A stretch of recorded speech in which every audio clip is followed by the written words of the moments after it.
തെക്കൻ പെറുവിലെ ആൻഡീസ് പർവ്വത മേഖലയെ വിറപ്പിച്ച് ശക്തമായ ഭൂചലനം രേഖപ്പെടുത്തി. റിക്ടർ സ്കെയിലിൽ 6.7 തീവ്രത രേഖപ്പെടുത്തിയ ഭൂകമ്പത്തിൽ അയാക്കൂച്ചോ പ്രവിശ്യയിലെ കൊറോക്കോയാണ് പ്രധാനമായും ബാധിക്കപ്പെട്ടത്.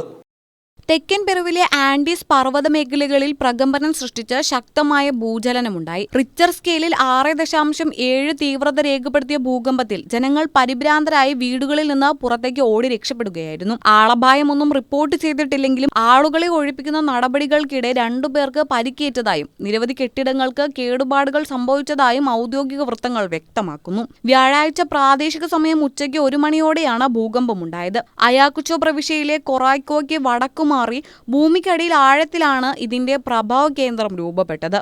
അയാക്കുച്ചോ പ്രവിശ്യയിലെ കൊറോക്കോയ്ക്ക് വടക്കുമാറി ഭൂമിക്കടിയിൽ ആഴത്തിലാണ് ഇതിന്റെ പ്രഭവ കേന്ദ്രം രൂപപ്പെട്ടത്. ഭൂകമ്പത്തിന് ആഴം കൂടുതലായിരുന്നതിനാൽ വലിയ തോതിലുള്ള വൻ ദുരന്തം ഒഴിവാകുകയായിരുന്നു. ഭൂകമ്പത്തെ തുടർന്ന് മലയോര മേഖലകളിൽ ശക്തമായ മണ്ണിടിച്ചിലും പാറക്കെട്ടുകൾ ഉരുണ്ടുവീഴലും അനുഭവപ്പെട്ടു. കൂടാതെ കുറഞ്ഞത് 22 വീടുകൾക്കും 6 ആരോഗ്യ കേന്ദ്രങ്ങൾക്കും 1 സ്കൂളിനും കേടുപാടുകൾ സംഭവിച്ചിട്ടുണ്ട്. ഹുവാങ്കോ വെലിക്ക, കുസ്കോ എന്നീ തെക്കൻ പ്രവിശ്യകളിലും തലസ്ഥാനമായ ലിമയിലും വളരെ ശക്തമായ ചലനം അനുഭവപ്പെട്ടെങ്കിലും പസഫിക് സുനാമി മുന്നറിയിപ്പ് കേന്ദ്രത്തിന്റെ വിശദീകരണ പ്രകാരം സുനാമി ഭീഷണിയില്ല. നിലവിൽ ദുരന്ത നിവാരണ സേന പ്രദേശത്ത് സ്ഥിതിഗതികൾ വിലയിരുത്തി രക്ഷാപ്രവർത്തനങ്ങൾ ഏകോപിപ്പിച്ചു വരികയാണ്. Peru Pacific ring of fire മേഖലയിൽ സ്ഥിതി ചെയ്യുന്നതിനാൽ ജനങ്ങൾ ജാഗ്രത പാലിക്കണമെന്നും മുൻകരുതൽ സ്വീകരിക്കണമെന്നും അധികൃതർ നിർദ്ദേശിച്ചു.